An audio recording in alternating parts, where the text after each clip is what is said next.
Olá, pessoal, tudo bem? Sou o Edson aqui, aquele abraço para todo mundo. Nós estamos de volta, né? Infelizmente, as nossas aulas remotas e nós precisamos usar esses meios de comunicação para que a gente consiga dar continuidade ao nosso curso, para não ficar tão atrasado. É claro que não é o ideal, a gente está mais acostumado e gosta mais das aulas presenciais, mas o importante é que nós estejamos saudáveis, né, vivos e com saúde, é o mais importante nesse momento. Para não ficar muito longo o vídeo, vamos lá começar com a nossa aula. Vou compartilhar com vocês aqui o nosso material de hoje, que vai ser os primeiros socorros. Nós estaremos iniciando a disciplina de primeiros socorros. Eu vou até tirar meu vídeo aqui e botar mesmo o slide, a parte principal, para que a gente consiga acompanhar todo mundo junto.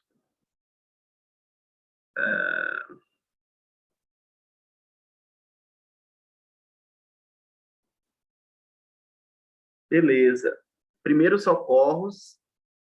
Deixa eu tentar aumentar meu vídeo aqui. Oi. Certo. Gente, foi eu aqui de novo. A nossa disciplina de hoje, que iniciaremos hoje, né? Nós temos segunda, terça e quarta de aula.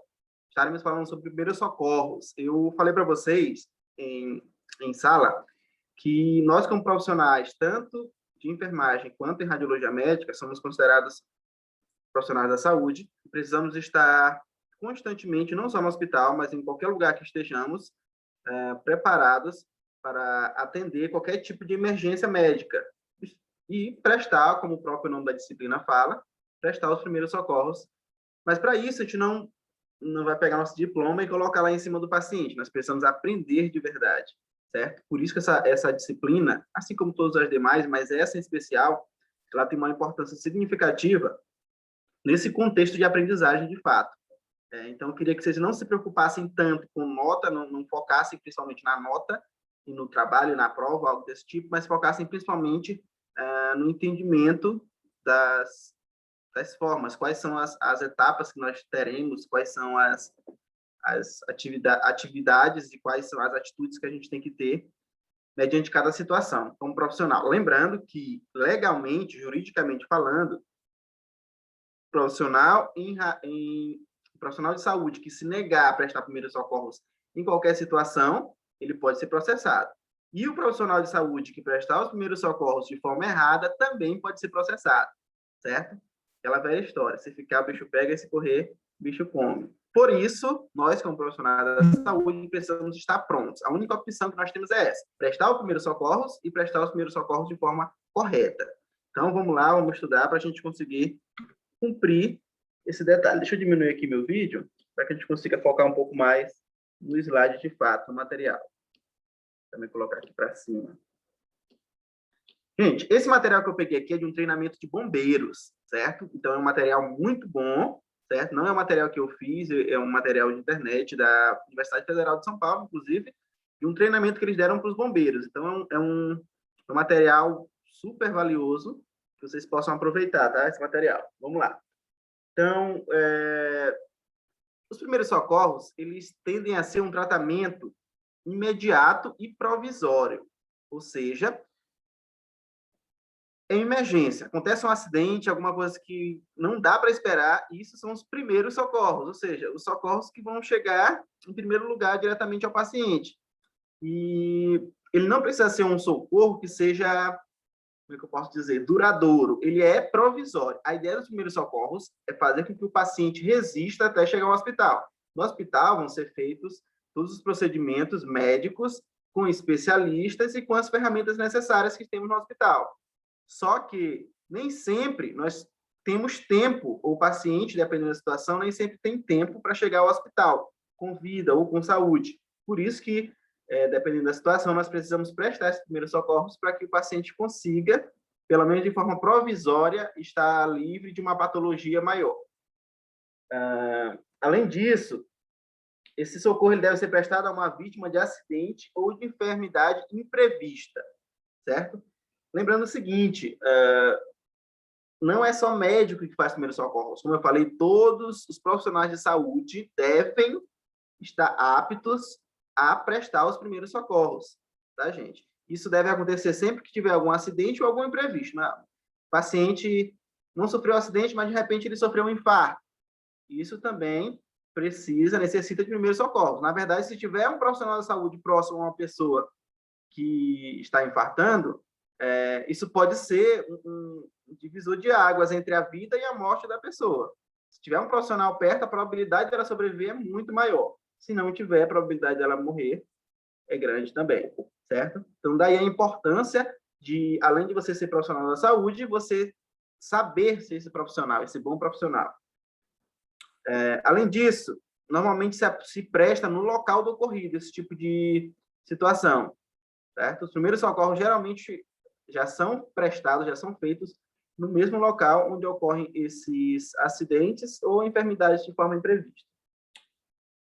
Uma das principais partes ou funções dos primeiros socorros é justamente preparar o paciente para um socorro mais especializado. Lembra que eu falei no começo do slide que os primeiros socorros eles são de forma imediata e são provisórios, porque você não é médico, nós como técnicos não somos médicos, não somos especialistas.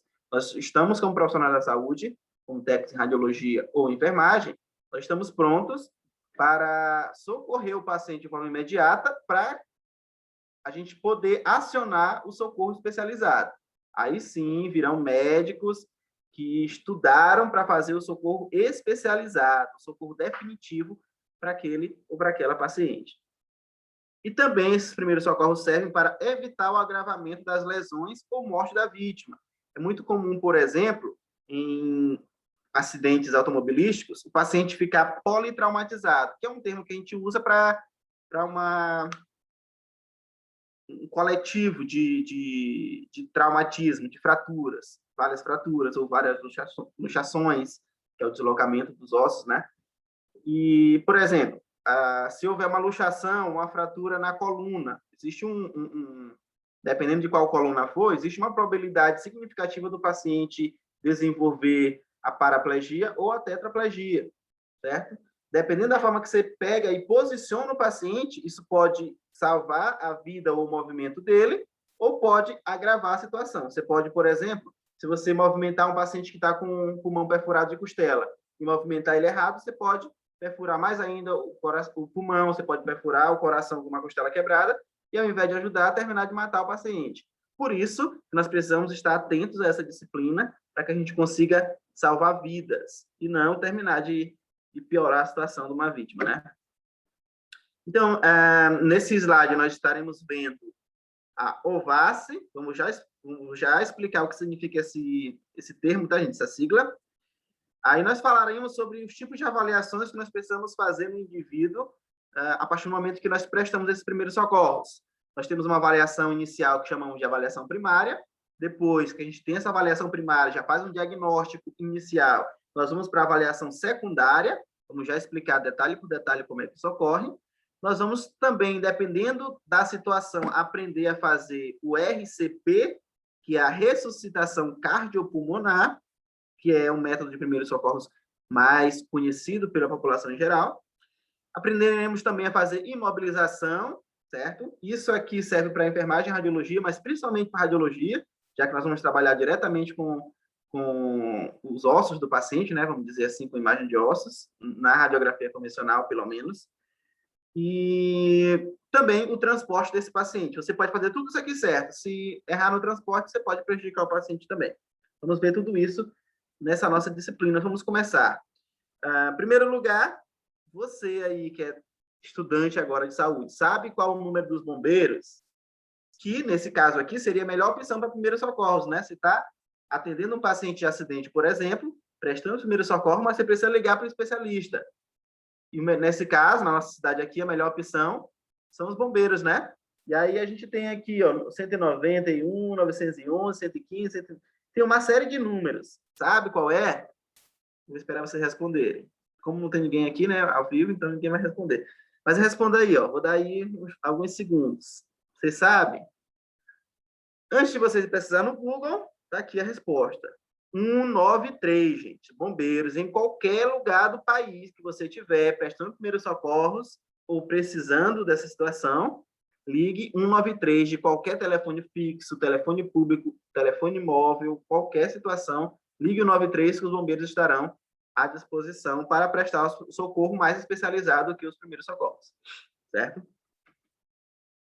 E aí eu falei agora há pouco sobre esse termo, essa sigla chamada de OVAS, que, traduzindo já aqui embaixo no slide para vocês, nós temos o significado de OVAS como obstrução das vias aéreas por corpo estranho.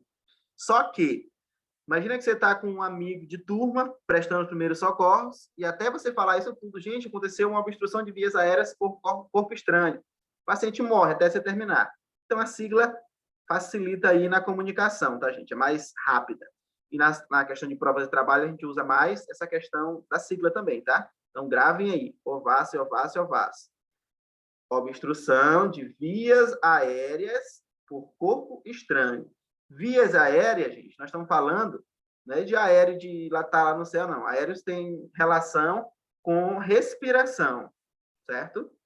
Corpo estranho é aquilo que não faz parte do nosso corpo. Então, imagina o seguinte, paciente, tu chega lá, o paciente teve um acidente de moto, tem um pedaço de vidro enfiado na garganta do paciente. Ele está impedindo que o paciente consiga respirar. Isso é um caso de obstrução de vias aéreas por corpo estranho. Ou seja, tem um corpo estranho, algo que não faz parte do nosso corpo, que está obstruindo, impedindo com que eu consiga respirar. Isso é um caso de OVAS, tá? Pode ser também conhecido esse OVAS, geralmente, como engasgamento. Existe um engasgamento que acontece quase todo dia, né? Você está comendo alguma coisa, acaba engasgando, tosse e tudo mais, resolve. Às vezes, corre o risco de você tossir tão forte que aquele alimento, aquele corpo estranho, ele sai pelas vias aéreas de fato, né? Pelas narinas. Acontece esse caso também, alguns desses casos. Só que existem casos que esse corpo estranho ele não sai de forma intuitiva. O nosso corpo ele tenta colocar para fora, mas não consegue colocar para fora aquele corpo estranho. É a partir daí que nós precisamos entrar com os nossos conhecimentos técnicos de primeiros socorros. Ó, a pessoa tem a garganta tampada por um corpo estranho, vômito, sangue ou outros líquidos. Então, por exemplo, não precisa necessariamente a pessoa estar com uma faca enfiada no pescoço. Pode ser o alimento, a pessoa se alimentando acaba se engasgando. É muito comum criança se engasgar com objetos pequenos, né? Já vi caso em hospital, fazendo exame em criança com moeda entalada, com bolinha de gude, né? Aquelas petecas. Tem criança que engole agulha, certo? Então, assim, no hospital a gente vai ver de tudo um pouco. Se preparem para isso. Só que existem também algumas patologias, algumas doenças que podem produzir, por exemplo, hemorragias internas. E essa quantidade de líquido aqui, especialmente sangue, também pode fazer com que o paciente se engasgue. No caso de traumas, de pacientes que sofrem traumas em acidentes, também é muito comum essa hemorragia interna aqui, um edema aqui da traqueia, um edema do próprio esôfago, da faringe. O edema é um inchaço, tá, gente?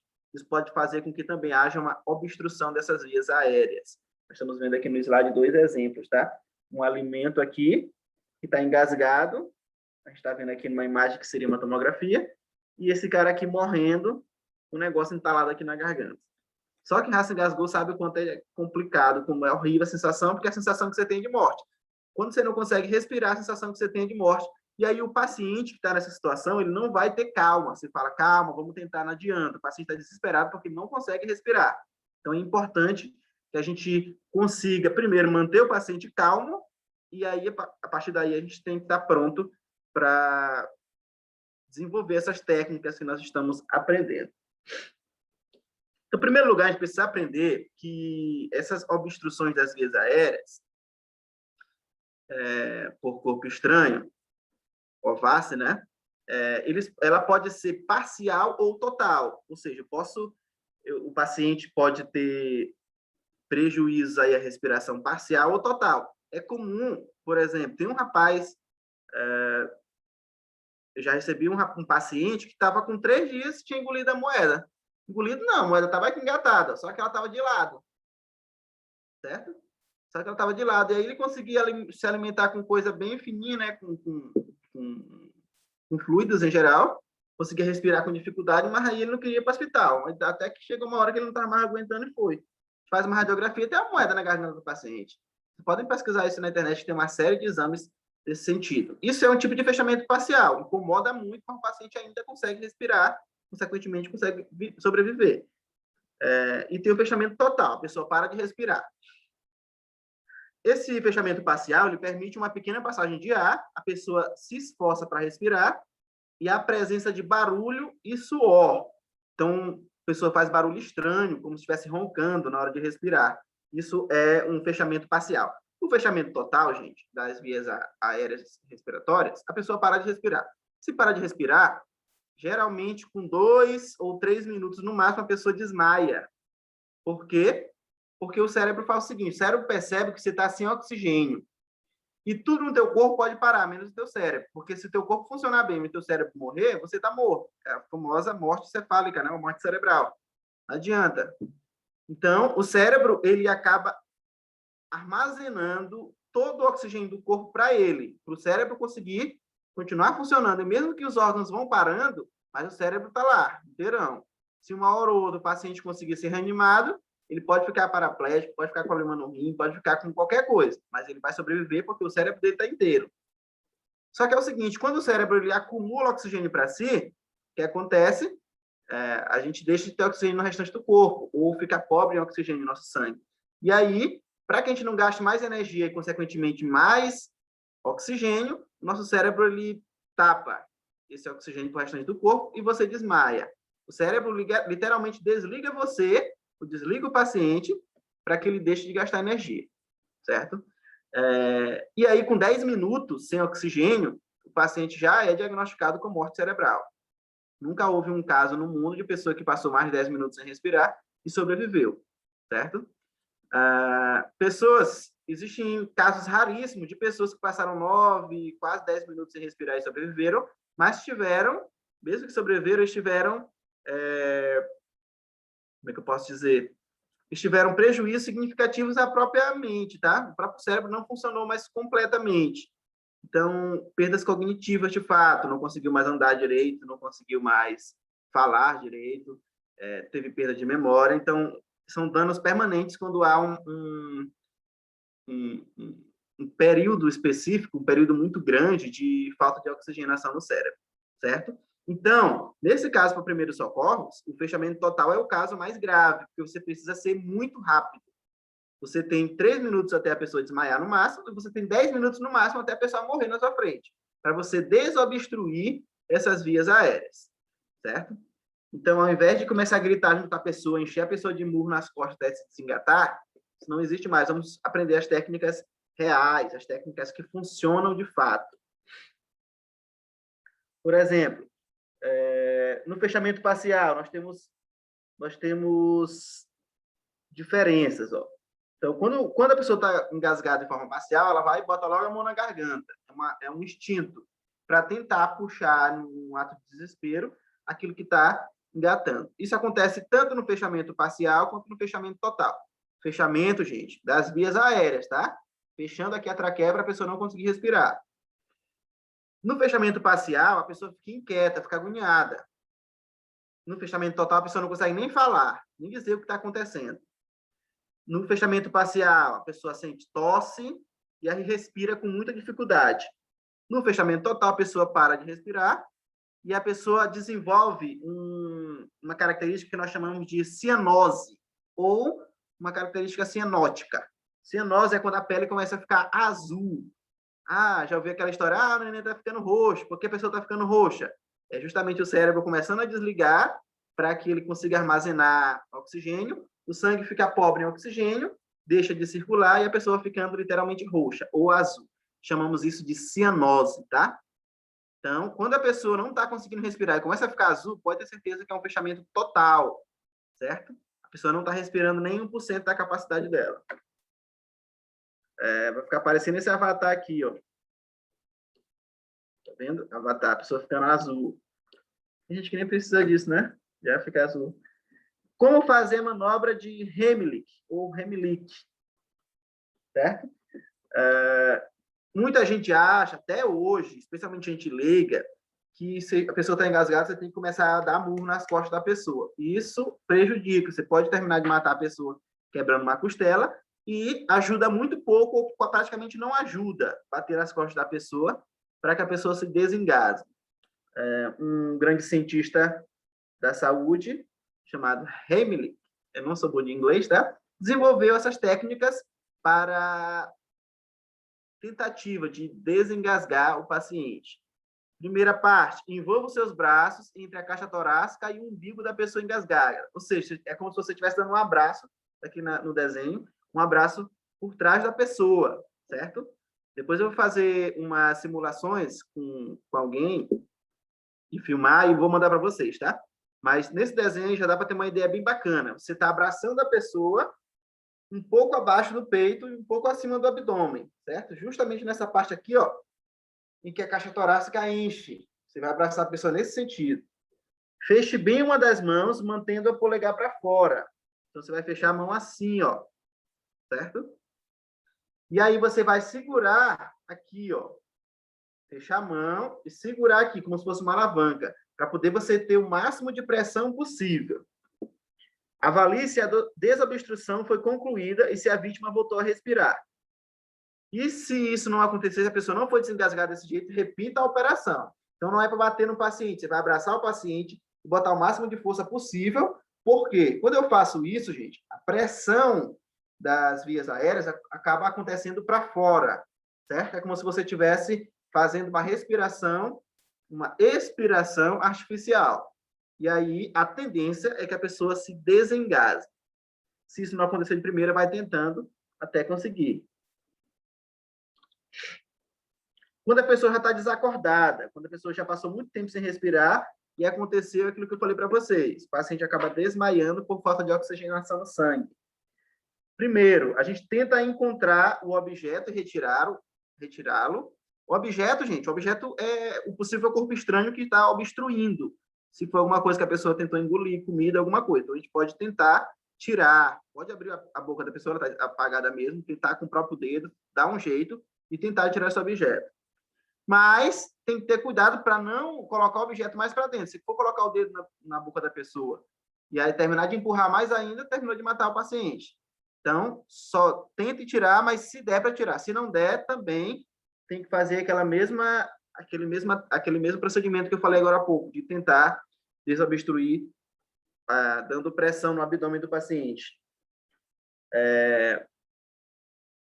Nós temos estímulos na boca do estômago, que é justamente fazer aquela pressão aqui, ó. Como se nós estivéssemos fazendo uma ressuscitação cardíaca, a gente não faz aquela pressão aqui no coração, é a mesma coisa que você faz, só que aqui no estômago.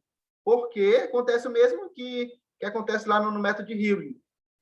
O que acontece? Você está pressionando o estômago vai comprimir, né? E o ar que está aqui dentro vai empurrar aquilo que está na garganta para fora. Pelo menos a tendência é essa. E aí, em criança, gente, é um pouco mais complicado, porque a gente sabe que o corpo da criança é muito sensível, certo? Então, você não pode pegar com a mesma pressão que você faz no adulto fazer numa criança. Termina de matar a criança, quebra a costela, faz uma série de procedimentos. Então, vamos lá. Primeiro, vire a criança de costas, com a cabeça mais baixa que o tronco. Está aqui nesse primeiro slide. A cabeça tem que estar mais baixa que o tronco, para a gravidade ajudar, né, gente, na hora de tirar esse corpo estranho. 5 tapinhas nas costas, entre os ombros. Gente, tapinha, pelo amor de Deus. A ideia é desengasgar o paciente, a criança, e não quebrar as costelas. Pelo amor de Deus. Tem que ser um tapinha bem leve, até porque o corpo da criança é muito sensível. Vire a criança de frente e veja se ainda está engasgada.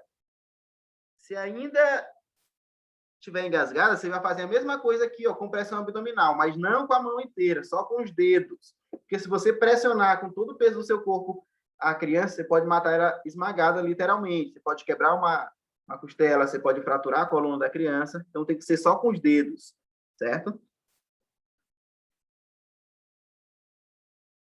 E aí é o seguinte, nós vamos ficando por aqui nessa primeira aula. Vocês podem dar uma olhada de novo em tudo que a gente viu até agora. E na próxima aula, no próximo vídeo, a gente vai falar um pouco sobre as avaliações. Quando eu chego num local que está tendo um acidente, eu vou fazer as avaliações primárias e secundárias para saber se o paciente, qual a situação do paciente, se o paciente já foi a óbito, se ainda está vivo, se o paciente tem corpo estranho ou não, se ele tem parada respiratória, parada cardíaca, parada cardiorrespiratória, certo? Então, vão ser essas avaliações que nós vamos fazer em primeiros socorros, beleza? Então, gente, essa primeira aula nós vamos ficando por aqui. Grande abraço a todos. Qualquer dúvida, entre em contato comigo. Tchau, tchau.